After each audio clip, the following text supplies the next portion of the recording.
Hello everyone! Kumusta kayong lahat dyan guys? Ito ang aking breakfast ngayon.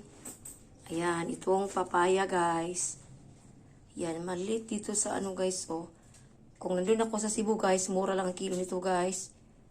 Ayan, sa Cebu. Tapos makapili ka doon kasi marami doon. Maraming sa Carbon Public Market namin doon sa Cebu. Dito sa Maynila, ayan ito maliliit. Ang papaya nila dito guys. At meron dito yung pinya, itong strawberry at saka itong pakwan. Ito ang aming breakfast. Ayan. Mamaya lang kami kakain ng heavy food.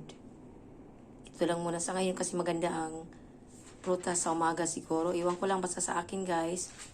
Maganda prutas. Ayan. Yan siya guys. Yan, breakfast tayo. Yan, late na kami nagising.